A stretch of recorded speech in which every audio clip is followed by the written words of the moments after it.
В тот вечер Егор выехал на привычный обход еще до заката. Для большинства людей лес зимой казался мертвым, но он знал, что это совсем не так. Под толстым покрывалом снега продолжалась жизнь, где-то осторожно пробирались зайцы, лисы искали добычу, а старые ели тихо скрипели под тяжестью белых шапок. Уже 15 лет он служил егерем и давно научился понимать лес так же хорошо, как другие понимают родной город. Жил Егор один. Маленький деревянный домик возле кордона редко видел гостей. После смерти жены прошло уже 7 лет, а детей у них так и не появилось. Первое время тишина казалась невыносимой, но постепенно именно она стала его утешением. Работа спасала от тяжелых мыслей. Лес никогда не задавал лишних вопросов и не жалел. Он просто принимал человека таким, какой он есть. День проходил спокойно. Егор проверил кормушки для косуль, осмотрел старые капканы, оставленные браконьерами, и записал свежие следы волков. Небо постепенно темнело, а ветер становился все холоднее. Он поднял голову и сразу понял, надвигается настоящая буря. Старики в этих местах говорили, что у каждой метели есть свой голос. Бывали тихие снегопады, похожие на колыбельную, а бывали такие, что казалось, будто сама природа предупреждает людей не выходить из дома. Сегодняшний ветер выл именно так. Егор ускорил шаг к служебному внедорожнику. Он надеялся успеть добраться до кордона до начала бурана, но не прошло и получаса, как снег повалил такой густой стеной, что дорога исчезла прямо на глазах. Машину несколько раз занесло, затем двигатель заглох. Он попытался завести его снова. Безуспешно. Егор тяжело выдохнул. До ближайшей охотничьей хижины было около 2 километров. Он прекрасно знал дорогу, поэтому взял рюкзак, фонарь, карабин и отправился пешком. Ветер бил в лицо так сильно, что приходилось наклоняться вперед почти всем корпусом. Снег забивался под воротник, мороз обжигал щеки, а каждое дыхание превращалось в белое облако. Он шел медленно, стараясь не сбиться с тропы. И вдруг остановился. Сквозь завывание ветра ему показалось, что кто-то закричал. Егор прислушался. Тишина. Наверное, показалось. Он сделал еще несколько шагов. И снова услышал. На этот раз сомнений не осталось. Человеческий голос. Очень слабый. Он резко свернул с тропы. Фонарик почти не помогал. Свет отражался от снежной пелены и терялся в белой мгле. Минут 10 поисков казались вечностью. Сердце билось все быстрее, если человек пролежал на морозе слишком долго. Егор не позволил себе закончить мысль. Неожиданно луч фонаря выхватил темный силуэт. Молодая женщина почти по пояс увязла в снегу. Одной рукой она крепко прижимала к груди маленькую девочку, другой безуспешно пыталась закрыть лицо от ледяного ветра. Женщина едва держалась на ногах. Егор бросился к ним. «Слышите меня?» Она медленно подняла голову. Ее губы были синими от холода. «Помогите!» Это было единственное слово, которое она смогла произнести. Девочка тихо плакала, но сил плакать уже почти не осталось. Егор быстро снял свой теплый полушубок и укутал ребенка. Малышка дрожала всем телом. Женщина попыталась сделать шаг навстречу, но ноги подкосились. Он едва успел подхватить ее. «Держитесь, совсем немного осталось». До хижины было далеко, но другого выхода не существовало. Егор посадил девочку себе на плечо, а женщину поддерживал под руку. Каждый метр превращался в борьбу. Несколько раз ветер буквально валил их в сугробы. Снег моментально заметал следы. В какой-то момент женщина снова потеряла сознание. Егор понял, что времени почти не осталось. Он поднял ее на руки. Весила она совсем немного, слишком мало для взрослого человека. Девочка молча шла рядом, крепко держась за его рукав. Она больше не плакала, наверное, уже не могла. Когда впереди наконец показалась темная крыша охотничьей избушки, Егор почувствовал такое облегчение, словно увидел настоящий дом. Дрожащими руками он открыл дверь. Внутри было холодно, но хотя бы не было ветра. Он быстро разжег печь. Бросил в огонь сухие березовые поленья. Через несколько минут помещение начало постепенно наполняться теплом. Егор нашел старые шерстяные одеяла, укутал женщину и ребенка, поставил на плиту чайник и достал из шкафа банку меда, крупу и консервы. Пока грелась вода, он осторожно растирал замерзшие ладони женщины, стараясь не причинить боли. Через некоторое время малышка открыла глаза. Большие серые глаза испуганно смотрели на незнакомого мужчину. «Где мама?» – тихо спросила она. «Рядом. Она просто спит». Девочка облегченно выдохнула. «А вы кто?» «Меня зовут Егор. Я Еге». Она немного подумала. «Значит, вы добрый». Егор улыбнулся. «Очень надеюсь». Малышка впервые слабо улыбнулась в ответ. Он дал ей теплый сладкий чай и кусочек хлеба. Она ела медленно, словно боялась, что еда исчезнет. Через час женщина пришла в себя. Она долго не могла понять, где находится. Потом заметила ребенка, сразу попыталась подняться. «Дочка, все хорошо», – спокойно сказал Егор, она в безопасности. Женщина крепко обняла девочку и только после этого посмотрела на хозяина хижины. В ее глазах одновременно читались благодарность и тревога. «Спасибо, если бы не вы». Она не смогла закончить фразу. «Как вас зовут?» «Вера, а малышку?» «Настя». Егор поставил перед ними горячую кашу. «Поешьте, потом поговорим». Они ели молча. Лишь когда чашки опустели, Егор осторожно спросил: «Что вы делали ночью в лесу во время такой метели?» Вера заметно побледнела. Ее пальцы крепче сжали кружку. Она долго смотрела на огонь в печи, словно собиралась с мыслями. Потом тихо сказала: «Простите, я не могу рассказать. Вас кто-то преследует». Она вздрогнула, но вместо ответа только покачала головой. «Чем меньше вы знаете, тем безопаснее для вас». Эти слова заставили Егора насторожиться. Однако он видел перед собой не преступницу. Перед ним сидела смертельно уставшая женщина, которая больше всего на свете боялась за своего ребенка. Он решил не настаивать. Иногда человеку нужно время, чтобы довериться. Ночью метель только усилилась. Ветер так бил по стенам хижины, что казалось, будто кто-то пытается попасть внутрь.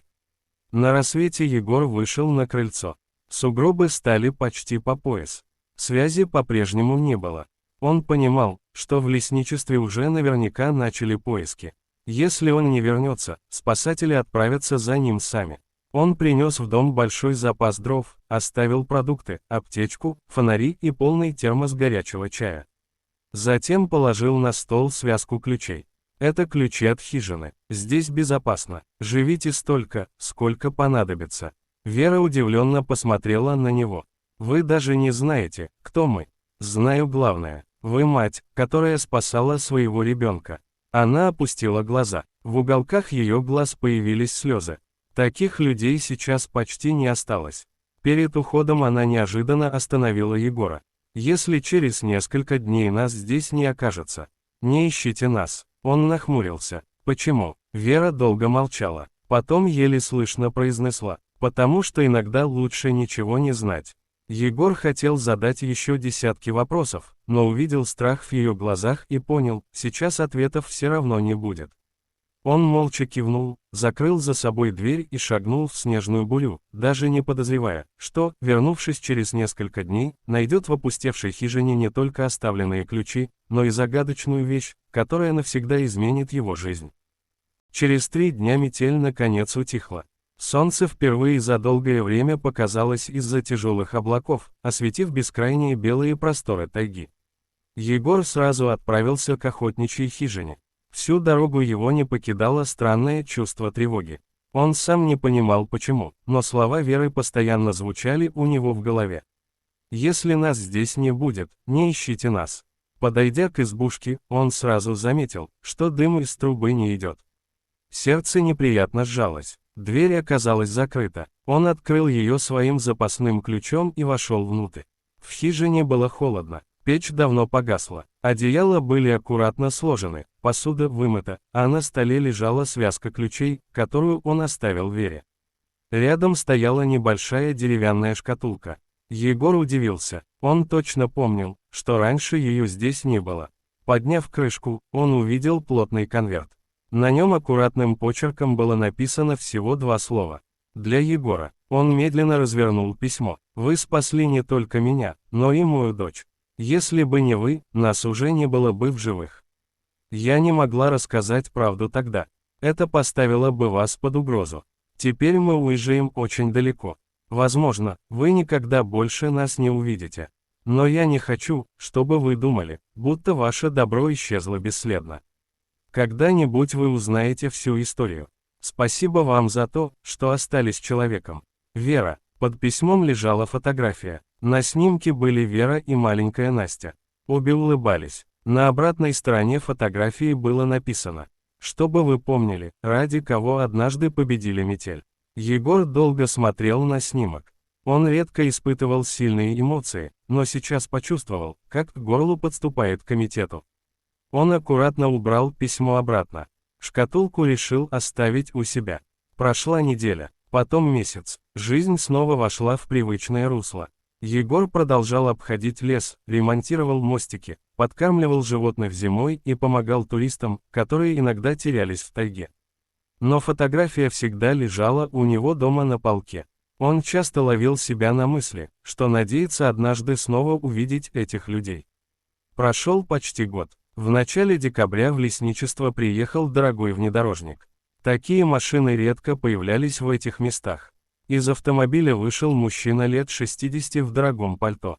Рядом с ним стояла молодая женщина. Егор не сразу узнал ее. Только когда она улыбнулась, сердце пропустило удар. «Вера», она кивнула, а из машины выбежала девочка. «Дядя Егор». Настя сразу бросилась ему на шею. Она заметно подросла, но глаза остались такими же добрыми. Егор даже растерялся. «Вы вернулись». Вера улыбнулась. «Я обещала, что однажды вы узнаете правду». Пожилой мужчина сделал шаг вперед. «Меня зовут Андрей Сергеевич. Я отец Веры». Егор молча пожал ему руку. «Год назад мою дочь пытались обманом лишить семейного имущества», продолжил мужчина. «Люди, которым она доверяла, оказались способны на все». Когда Вера случайно узнала об их планах, ей пришлось срочно уехать вместе с дочерью. Они выбрали лесную дорогу, надеясь скрыться, но попали в ту самую метель. Вера тихо добавила: «Если бы тогда нас нашли те люди раньше вас, все могло закончиться совсем иначе». Егор наконец понял, почему она так боялась рассказывать правду. «После вашего спасения мы смогли добраться до моего отца», — сказала Вера, «он помог решить все законным путем. Виновные понесли ответственность, а наша жизнь постепенно наладилась». Настя достала из рюкзака небольшой сверток. «Это вам». Внутри оказался теплый шерстяной шарф, связанный Верой своими руками. «Теперь вы не будете мерзнуть», — серьезно сказала девочка. Егор рассмеялся впервые за долгое время. «Спасибо». Андрей Сергеевич внимательно посмотрел на него. «Знаете, за этот год я много слышал о вас. Не только от дочери. Местные жители рассказывали, сколько людей вы спасли за свою жизнь. Но никогда не просили ничего взамен». Егор пожал плечами. «Это моя работа». «Нет», — спокойно ответил мужчина, «работа заканчивается вечером. А человечность — нет». Через несколько дней в лесничество пришло официальное письмо. За многолетнюю службу и спасение людей Егор был представлен к государственной награде. Он смущался, считая, что не сделал ничего особенного. Но жители ближайших деревень приехали поздравить его. Каждый вспоминал случай, когда егерь помог ему в трудную минуту. Кто-то потерялся в лесу, кто-то сломал машину зимой, кто-то едва не замерз. И всегда рядом оказывался Егор. Весной Вера снова приехала, на этот раз уже без тревоги в глазах. Они долго сидели возле той самой хижины, где когда-то встретились. Настя бегала по поляне и собирала первые лесные цветы. «Знаете», — тихо сказала Вера, — «тогда, в метель, я почти перестала верить людям. Мне казалось, что каждый думает только о себе. А потом появился вы, один незнакомый человек, который даже имени моего не знал, но был готов рисковать собственной жизнью ради нас». Егор посмотрел на лес. В тайге есть простое правило. Если человек попал в беду, сначала спасаешь его, а уже потом задаешь вопросы. Вера улыбнулась. «Наверное, именно поэтому судьба привела нас именно к вам».